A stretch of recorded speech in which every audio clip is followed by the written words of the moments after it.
Thank you, Karine, and good morning, everyone. Assalamualaikum warahmatullahi wabarakatuh. So this morning, I think we want to touch upon probably the most important thing that we face in Malaysia. I think I've been a breast surgeon for the last, I cannot tell because then you know my age. But honestly, I've seen it throughout my whole career as a house officer, as a specialist, and even today. So I think this is a main issue that we need to solve. So is it a pipe dream or reality? You know what is a pipe dream, kan? Pipe dream is when you are on something, you're high, and then suddenly, that's your reality. Okay, but is it that something that is not achievable if you're not on something, or is it really a reality? So that's how we're going to approach today's talk. So what are the challenges that we face? So advanced cancer stage at diagnosis, poor survival, financial toxicity, low health literacy, low cancer survival rates, complex and fragmented diagnostic pathways. So these are all evidence-based. I think we've done enough research to show these issues, right? So how do we try to address it? And a lot of times we think when it's too complex, it becomes impossible. But however, we can break it down to smaller pieces, and that is why by doing very good collaboration with your colleagues, and then you must have some frameworks to drive the strategic communication campaigns. And then, of course, health literacy is not just among the community, but also the healthcare professionals. We have to develop modules and training for them. And of course, at the end of the day, by digitalizing this pathway of care, we can cut down a lot of administrative issues. So what is the theory of change? So theory of change is something that we must think about when we are doing implementation research. So in order to downstage cancer in Selangor, we need to increase health literacy in cancer symptom recognition, screening options, optimal care pathways by educating the major stakeholders, the community leaders, cancer NGOs, primary care and diagnostic healthcare providers. So that little picture you see up there is something what we suffer from. We are suffering from the ego system. We do not work with each other. Okay, so now we have to look at the flip side, which is how to build an ecosystem. And of course, when we are looking into building ecosystems, we need to go through an equity lens, because we need to understand how we can get it to be equitable to the people that need it the most. And how do we do this? Really, it is complex, but it is doable. We have to involve a multidisciplinary group, and we have to think about transdisciplinary approaches as well. And we have to think of more of the generalism concepts besides of what we are doing now, where, most of you, if you attend a meeting, if you're attending a large stakeholder meetings, what would the breast surgeon think first? That is the most important part of their needs in the health system. They want new equipment, right? Okay, what does the public health system want? They want to downstage cancer. Is there a disconnect? Yes, there is a disconnect, right? Because we are so specialized in our approaches, in our areas, that we forget that we need to think about the patient or the community first. So this is a generalism concept that we've lost along the way, and that is why we are so siloed in our practices. So what is visioning and backcasting? So in the equity lens, we have to think of the ideal situation. What would the ideal situation be in order to have equity? Equity just means people who have no money can still access good care, right? So backcasting is really a way of just putting words into what I think most of you logically can think about. But we have forgotten to do this because we keep doing forecasting. What do we have? So what can we produce? This is our problem. We need to think about backcasting. What is the ideal situation? So that's A. Then B is you backcast, know what the current situation is, and then work step by step towards reaching that vision. So Rebong is a project, it's a pilot really, that we started in Taman Medan in Petaling Jaya. And you can see it's a very busy slide, but you can see some keywords there, right? Partnerships. So we were trying to create an ecosystem on how we can actually improve cancer early diagnosis in the community. And you can see from this slide, we have multiple partners. The last time we counted, we had something like 11. And this year during the campaign, we had like 17. So, partnerships are important, but you need to know who are your main stakeholders. So this knowledge to action framework, I have to thank Hamizah for putting this slide together, like compressing the work that we did for the last 3 years into like one slide. So essentially what we did was we mapped the stakeholders and we mapped the health system as well. What is the pathway that needs to happen for cancer early diagnosis in KK Taman Medan situation with the surrounding Taman Medan community? And then, of course, the stakeholder engagement required at many levels. So we have from the policy level to the community level to the healthcare provider level. And then, after we've engaged this, we also did qualitative analysis of the people in the community, and then thereafter develop Rebong tools. So you can see there are multiple tools there. So we have several training programs. We have a nursing program. We have a primary care course for primary care doctors. We have the Rakanku or the community navigator course that we train community leaders and recently cancer NGOs towards providing cancer early diagnosis knowledge, literacy, and also navigation literacy. And of course, we developed what we call the strategic communication campaign. This was a PhD project. And then we had the optimal care pathway, which essentially is what we want to achieve in the health system, which is a smooth, optimal care pathway. So before I forget, so we had this pathway design that we co-created with our colleagues in KK Taman Medan and Hospital Shah Alam to see how we can improve the care from the klinik kesihatan to the hospital. And then we did education and training along the way. So this is the area of interest that we studied. And basically we were connecting all these different stakeholders towards getting a cancer early diagnosis. So Rebong actually focuses on 5 main cancers: breast, colorectal, cervical, lung, and prostate cancer. It sounds horribly a lot, isn't it? But that's why we must think of a generalist approach towards this, because if you sort out a few, you may forget the others, okay? But we know that the biggest problem we have is actually breast and colorectal cancer. So these are the 2 cancers we really focus on the monitoring and evaluation. Okay, so we also have partners. So one of the partners is Know Your Lemons Foundation that we worked with to develop campaign materials with. And you can actually get a lot of our literacy tools on YouTube. Actually, if you just type Rebong Cancer, you will find, I think now we have almost like maybe about 30 over videos in different languages. So we have in Malay, Mandarin, English, and Tamil will be coming soon. So these are very important literacy tools that we will use at different types of training. So we use it in our community navigator course. We use it also in the campaigns. So we have to think about how we can be resourceful and yet try to minimize the work, right? So you're welcome to have a look at this, right? So this is the reach of the campaign that we had over the last 3 years. So if you look at the social media reach, it's about 43,000 visits, okay? But of course the likes are very few, right?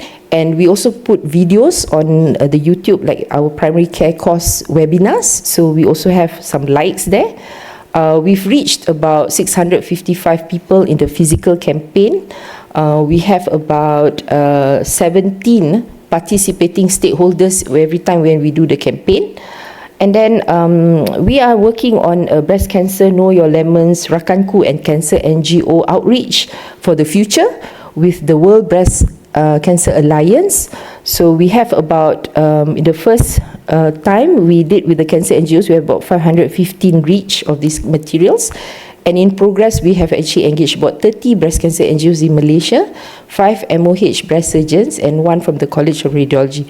Because I think in order for us to educate people, we need to really look into the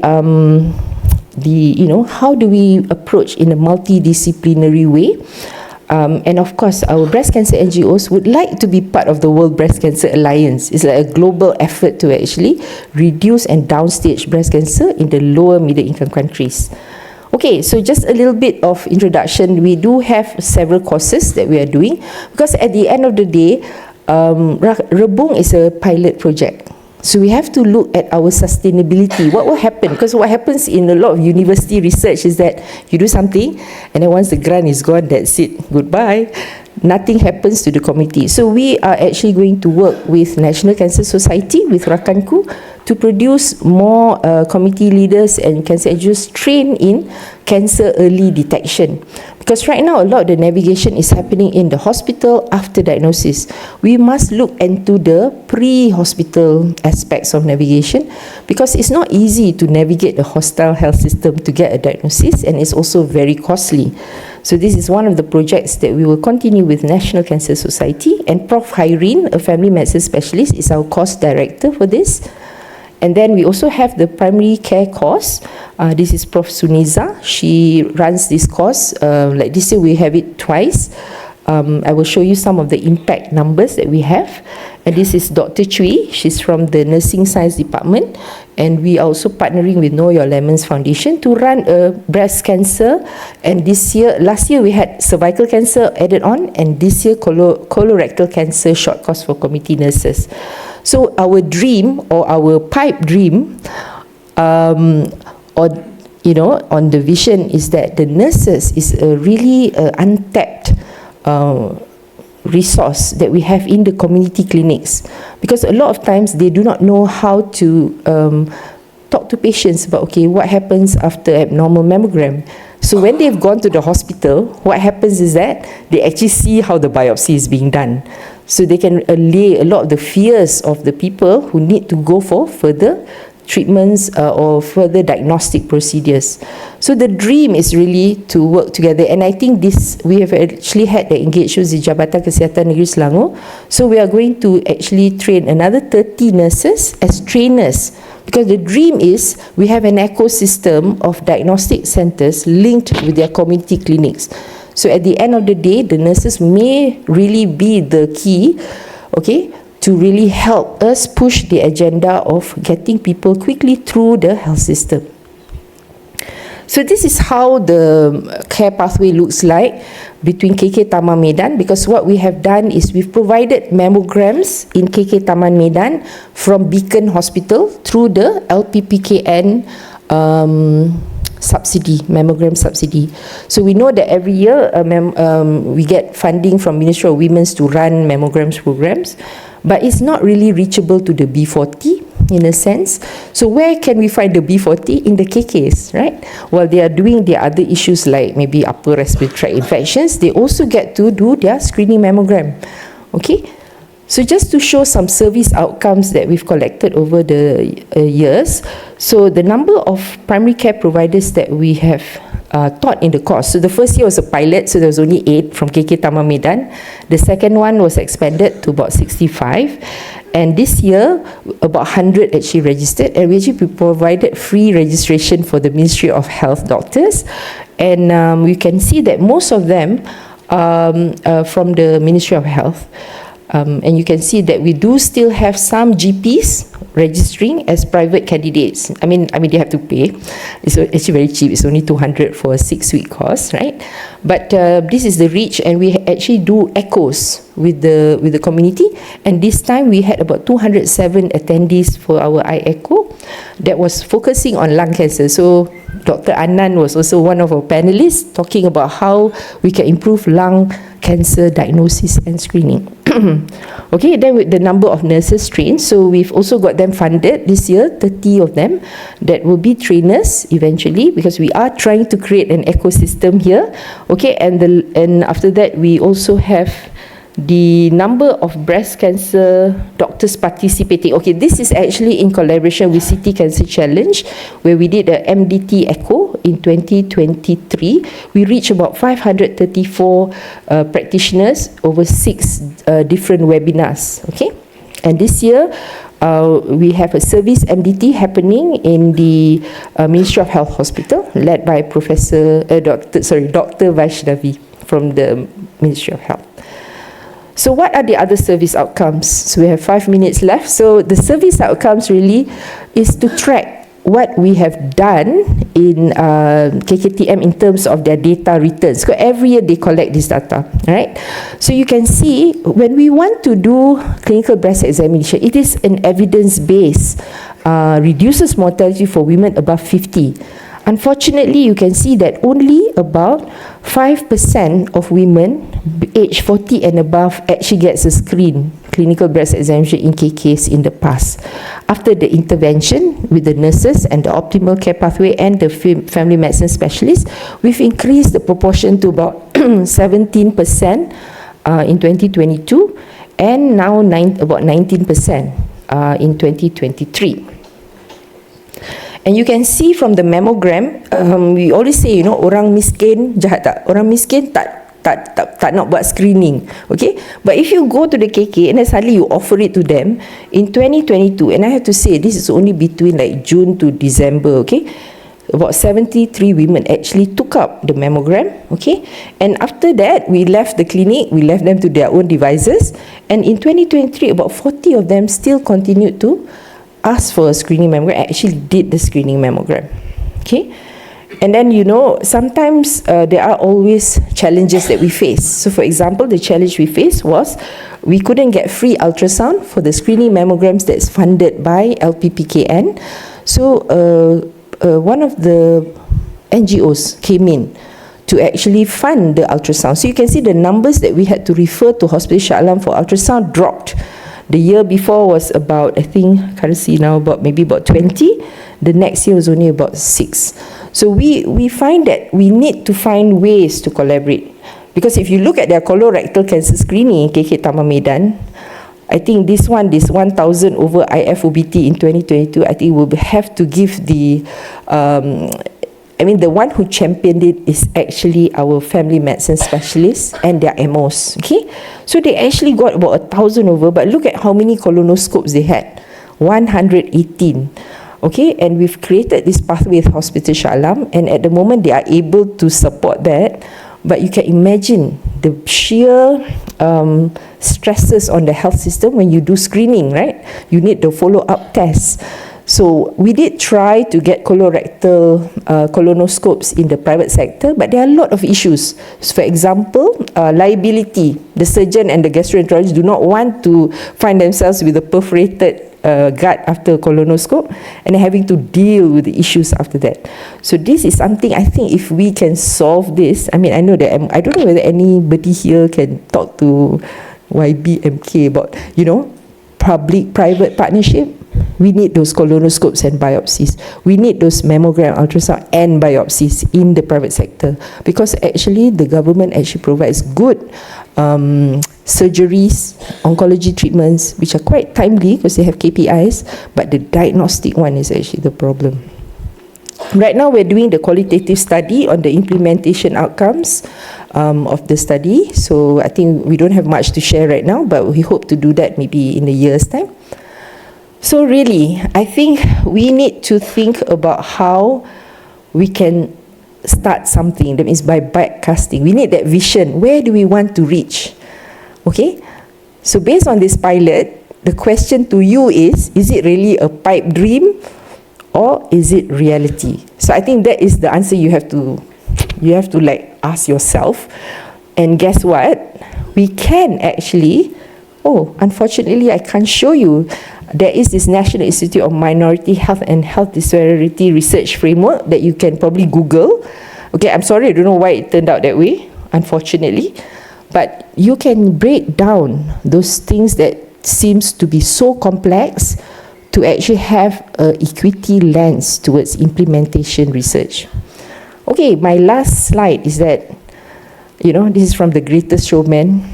Remember the movie, right? We can live in a world that we design. Actually, it's up to us.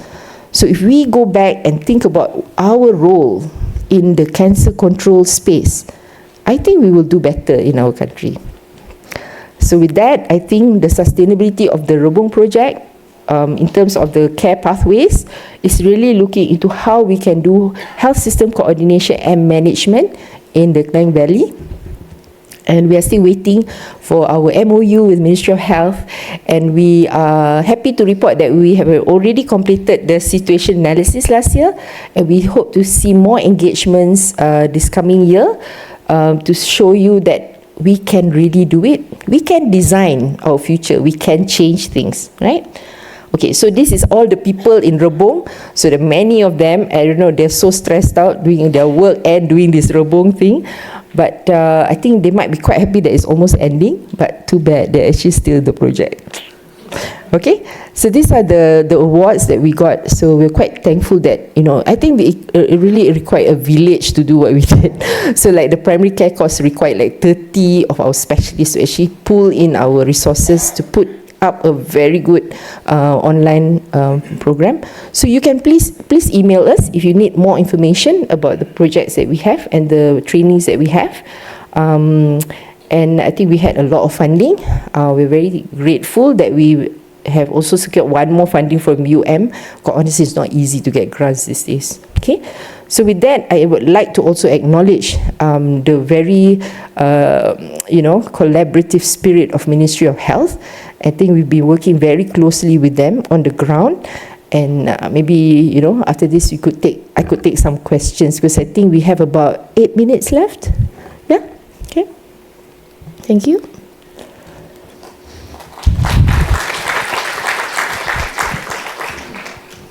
If anyone has questions, please raise your hand and a mic will be brought to you.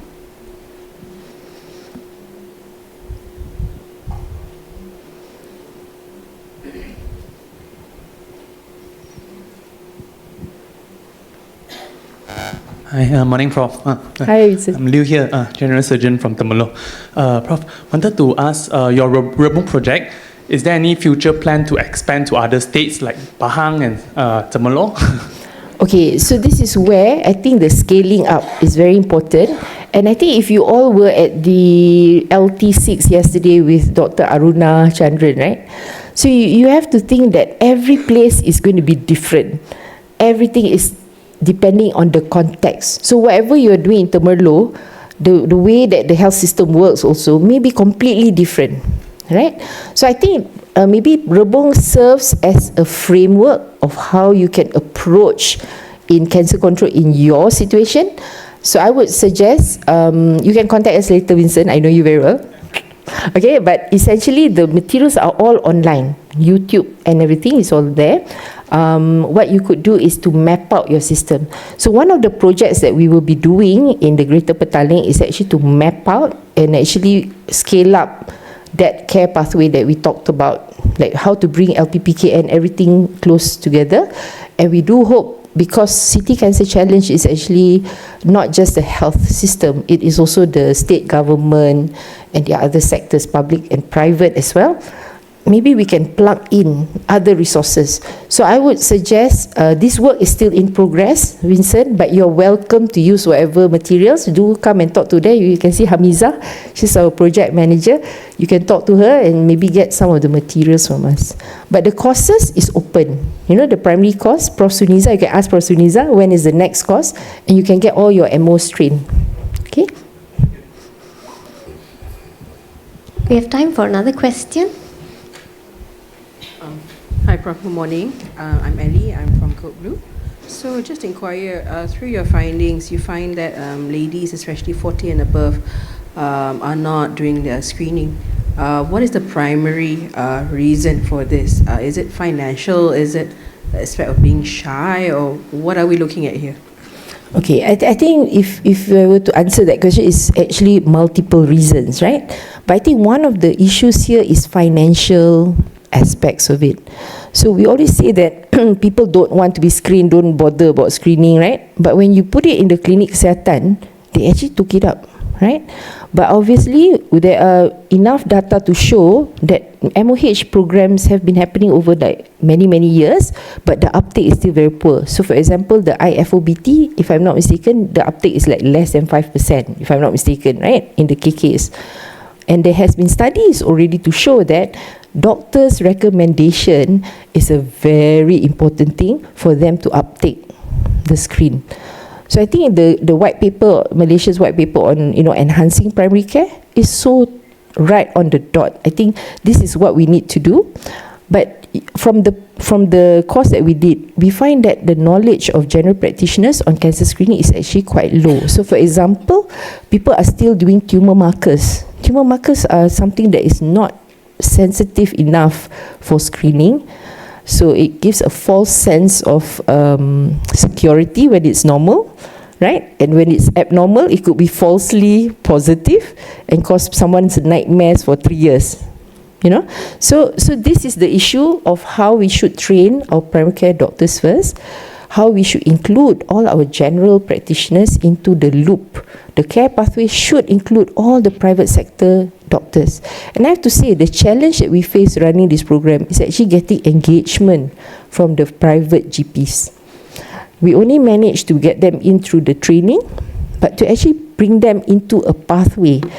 And I think it's all about maybe, things that incentivizing them, and the way that we pay them is pitiful, isn't it? What, RM 20 ringgit per consultation for Perker B40 or something? I think it's pitiful.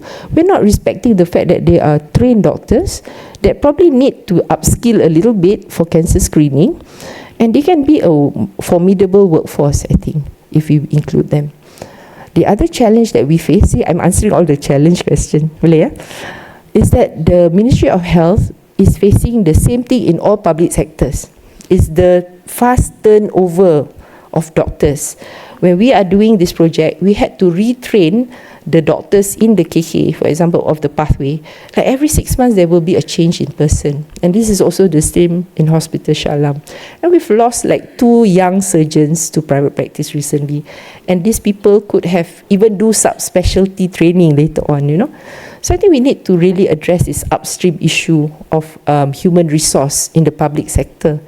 Because without human resource, you can do whatever beautiful programs, you can do pathways, but if you have no one running it and you have to keep on training, there will be a time when people just sort of give up, Okay, so I have to thank my team because they didn't give up the last 3 years. We kept on just trying to update everyone. So really, it is not easy. So when I ask this question, is it a pipe dream or reality? I think we really need to think hard about it, because for it to be a reality, we need a lot more besides just working locally like this. We need more upstream policy issues like human resource retention, or even maybe an alternative way of salarying doctors. Because whatever we're doing now is not working. We have so many mushrooming private hospitals, mushrooming as we speak in the Klang Valley.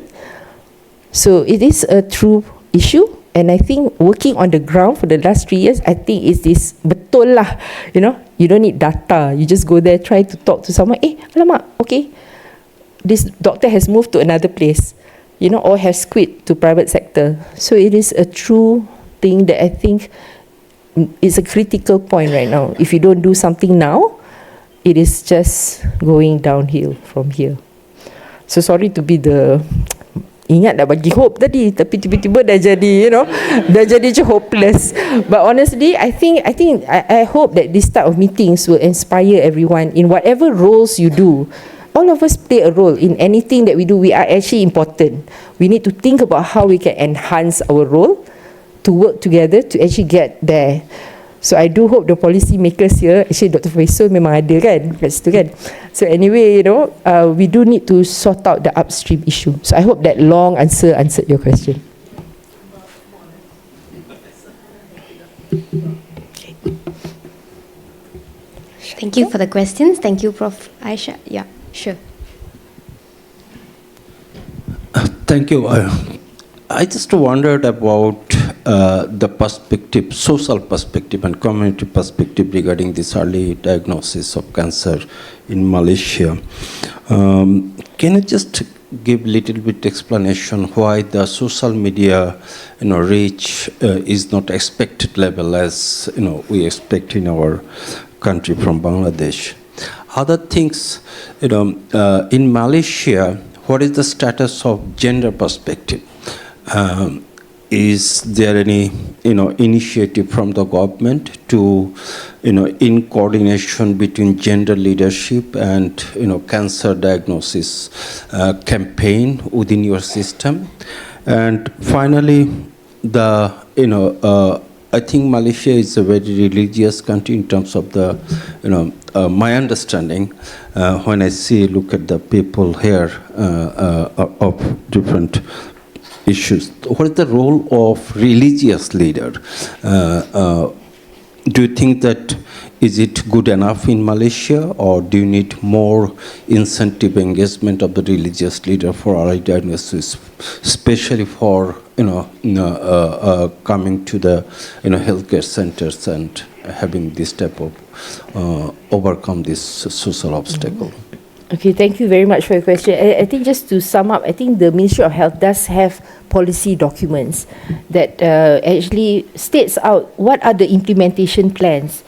And actually, by making this project, the ecosystem is actually derived partly from that policy document.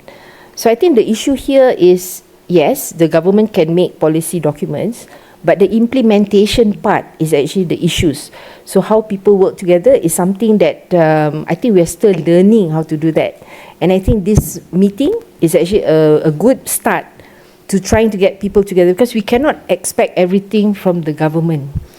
That is why we are using the private sector to do the mammograms rather than push the patients to the government hospitals, which should be focusing on very quick diagnosis of symptomatic patients.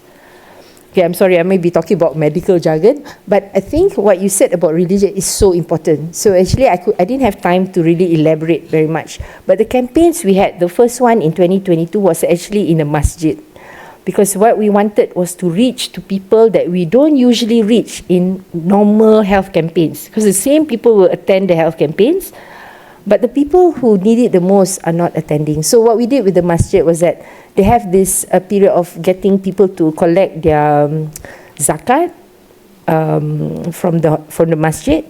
So that is when we did the campaign. So that was why I think we managed to reach that part of the community. As for the second course we did, the second campaign we did was in a Chinese community. More difficult to reach because they live in single houses, terrace houses, and compared to in Taman Medan, where they were living in multi-story flats.